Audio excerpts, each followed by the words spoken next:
Hello everyone, क्या हाल चाल।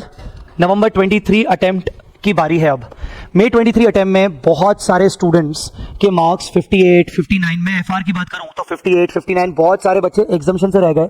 हालांकि पेपर इतना टफ नहीं आया था, पर ओवरऑल जो ग्रुप 1 के एग्जाम्स आए थे, ऑडिट की बात कर लें, एसएफएम की बात कर लें, उस चक्कर में ग्रुप 1 का रिजल्ट बहुत बुरा आया है। इतना अच्छा रिजल्ट नहीं आया है।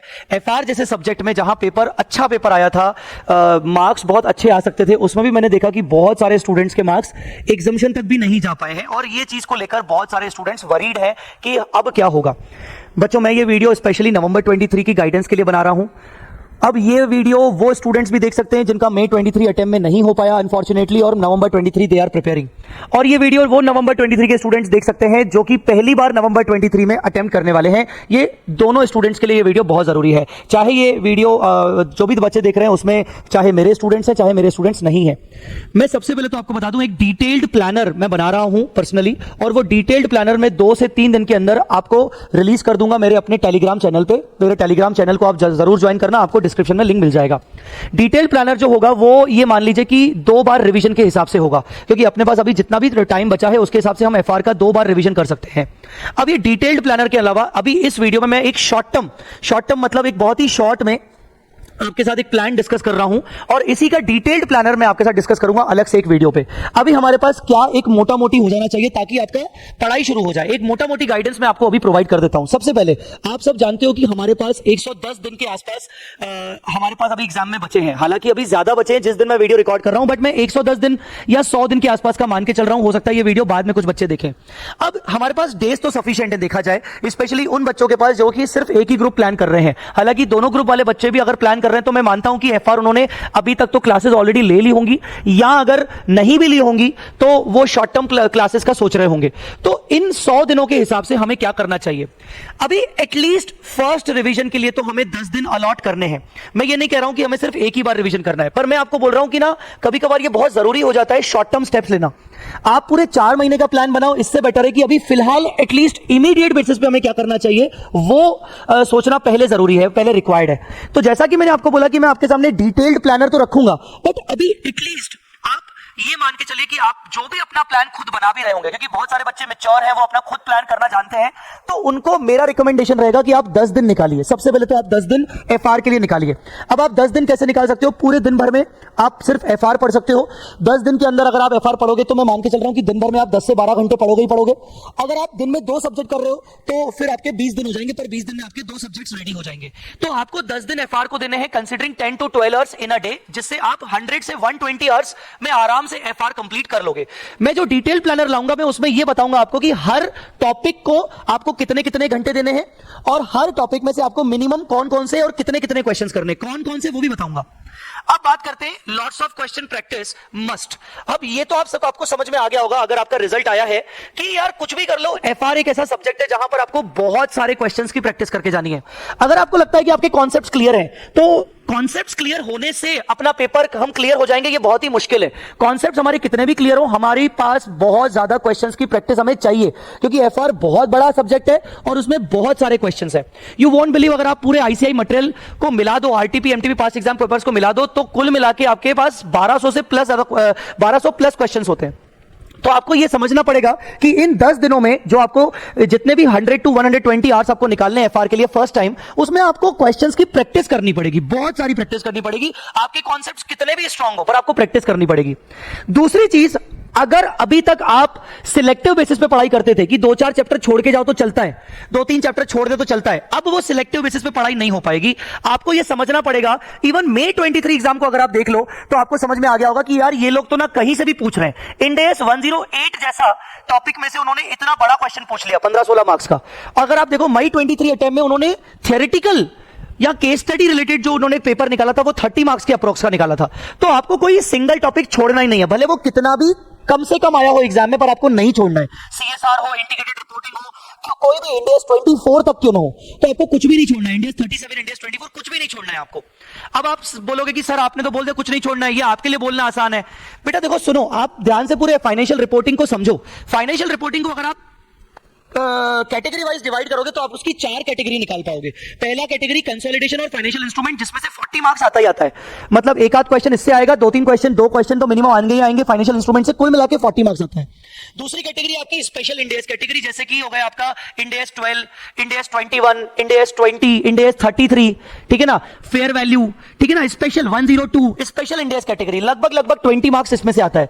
एक होता है आपका असेट लायबिलिटी बेस्ड कैटेगरी, जिसमें सारे असेट बेस्ड इंडेक्स आते हैं इंक्लूडिंग 116 लीजेस, उससे लगभग 20 मार्क का आता है। और जो बाकी बचा हुआ मिसलेनियस कंटेंट है वो आप मान के चलो कि 20 से 30 मार्क का आप पकड़ के चलो।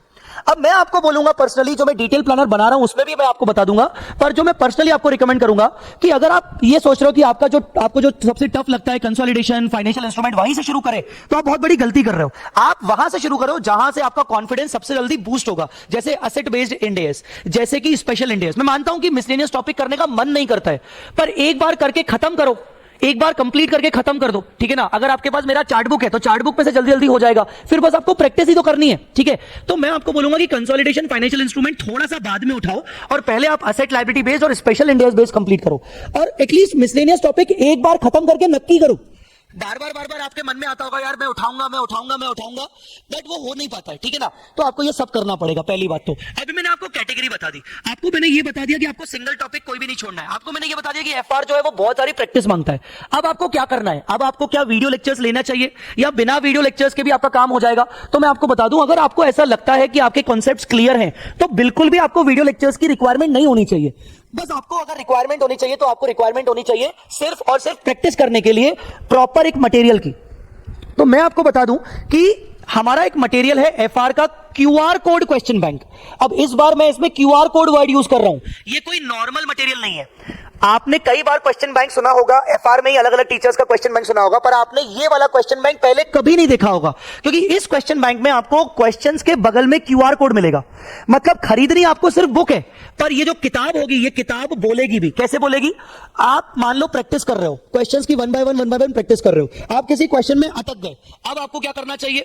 अब आपको अगर क्वेश्चन में अटक गए तो आप बोलोगे यार मुझे अब या तो मैं फ्रेंड से पूछूं या तो मैं फैकल्टी से पूछूं, दोनों में थोड़ा सा टाइम तो लगेगा।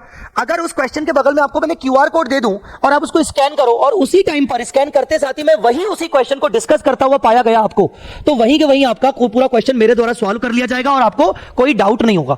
तो ये FR QR code question bank, जिसके 2 वॉल्यूम आते हैं, आप सिर्फ वो परचेज कर लो अगर आपके पास आपको अगर प्रैक्टिस करने की जरूरत है।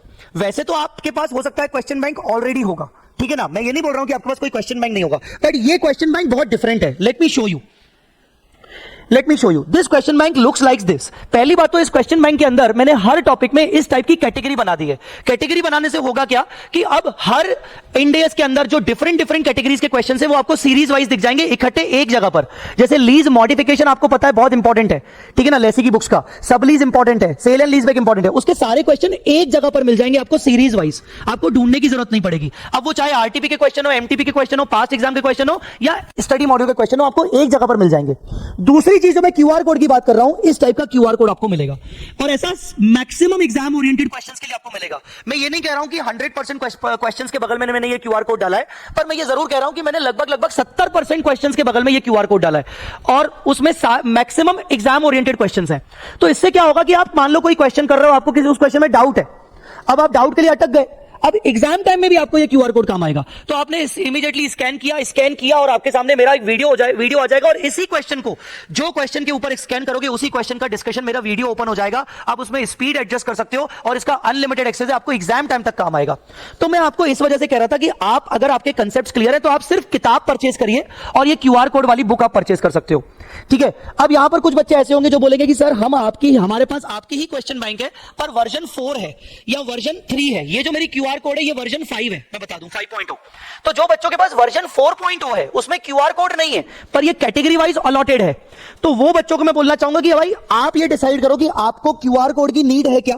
अगर आपको क्यूआर कोड की नीड है तो फिर आप ये परचेज करिए, पर अगर आपको लगता है कि नहीं यार I don't want QR code, मेरे मैक्सिमम क्वेश्चन मैं सॉल्व करके बैठा हूं या मुझे इतना ज्यादा कॉन्फिडेंस है कि मुझे क्यूआर कोड की जरूरत नहीं पड़ेगी, तो उनके पास जो 4.0 है वो सफिशिएंट है। पर अगर किसी के पास 4.0 से भी पुराना क्वेश्चन बैंक है, 3 वर्जन है, 2 वर्जन तो पॉसिबल ही नहीं है, वो बहुत पुराना हो गया, अगर किसी के पास वर्जन 3 है तो मैं जरूर रिकमेंड करूंगा कि आप प्लीज एक किताब परचेज कर लीजिए, 5.0 का अब अवेलेबल है। डिस्क्रिप्शन में आपको इसका परचेज लिंक मिल जाएगा। इवन डिस्क्रिप्शन में मैं ये इंडेस 116 का सैंपल भी दे दूंगा आपको, ये सैंपल बुक भी दे दूंगा, डेमो बुक भी दे दूंगा, ताकि आपको समझ में आए कि ये क्यूआर कोड किस तरीके से वर्क करता है। इवन आप इसको क्यूआर कोड एक बार स्कैन कर भी सकते हैं, आप एक बार इसको स्कैन करिए अभी के अभी वीडियो पॉज करके, आपको समझ में आ जाएगा कि यार ये कैसे ओपन होता है। ये क्वेश्चन नंबर कौन सा है, 137 आपके सामने अभी के अभी ये क्वेश्चन नंबर 137 ओपन हो जाएगा।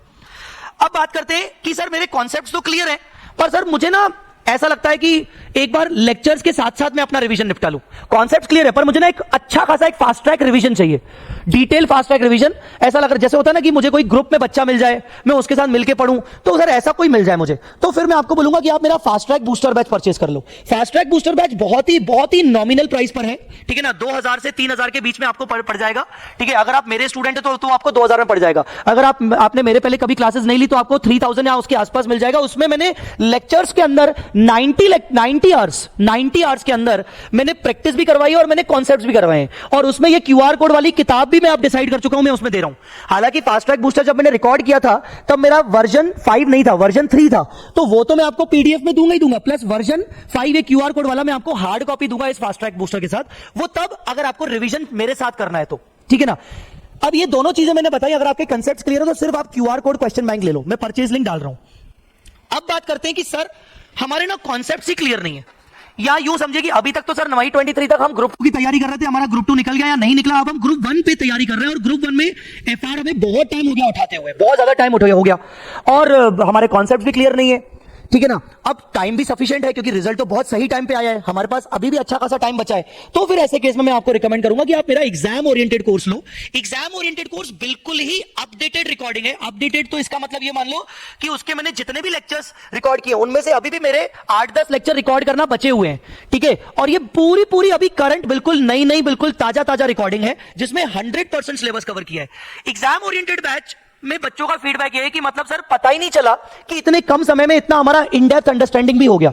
उन बच्चों का कहना था कि सर रेगुलर बैच लेने की हमें जरूरत ही नहीं पड़ी। ये बैच जो है वो 180 आवर्स का है और ये लाइव लिया गया था, तो उसमें आपको फायदा ये मिलेगा कि बच्चे मेरे साथ लाइव जो जुड़े हुए थे पूरी ड्यूरिंग द सेशंस, उन्होंने अपना ऑडियो यूज करके मुझसे डाउट पूछे, तो आपके डाउट भी उसमें रिजॉल्व हो जाएंगे।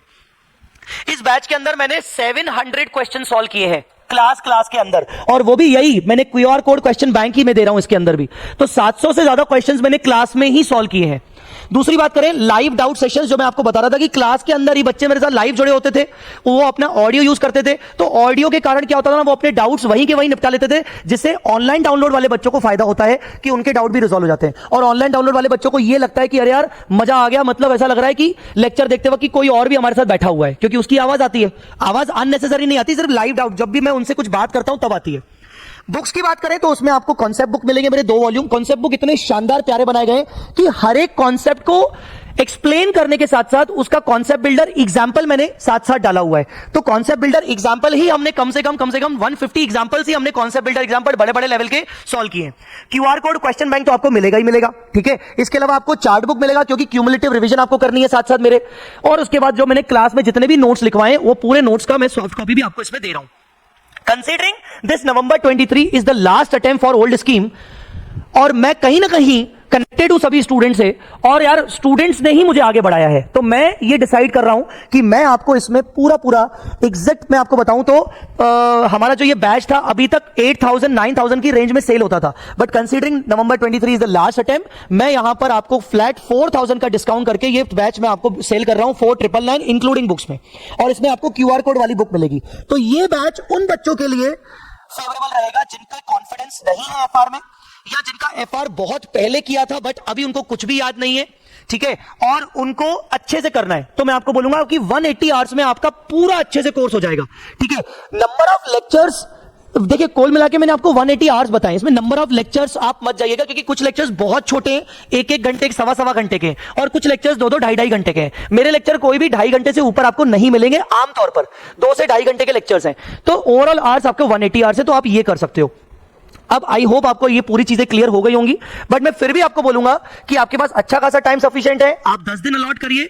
अगर आप सेल्फ स्टडी कर रहे हो तो उसके साथ आप ये क्यूआर कोड क्वेश्चन बैंक ले सकते हो। डिस्क्रिप्शन में मैं तीनों कोर्सेज की लिंक डाल रहा हूं, एग्जाम ओरिएंटेड कोर्सेज का लिंक, फास्ट ट्रैक बूस्टर का कोर्स का लिंक और क्यूआर कोड का भी लिंक डाल रहा हूं और डेमो बुक भी डाल रहा हूं क्यूआर कोड का, एक बार जरूर देखिएगा। और मुझे कमेंट में आप मुझे जरूर बताइएगा कि आपकी क्या प्रॉब्लम है एफआर में, आपको एक्चुअली में एफआर में कहां दिक्कत जाती है, कौन से टॉपिक में दिक्कत जाती है, आपके इस बार मार्क्स क्यों नहीं अच्छे आए, कितने आए, ताकि मैं आपकी हेल्प कर सकूं। डिटेल्ड प्लानर में जरूर बनाऊंगा, इस वजह से आप मेरे साथ जरूर बने रहिएगा और ये वीडियो को लाइक करना और ये चैनल को सब्सक्राइब करना, क्योंकि मैं कुछ दिनों में और भी बहुत सारी चीजें एफआर को लेकर लाने वाला हूं, ठीक है। सो आई बिलीव कि ये वीडियो से आपको बहुत अच्छे से समझ में आ गया होगा और एटलीस्ट कुछ ना कुछ फायदा होगा। All the best guys for the November 23 exams.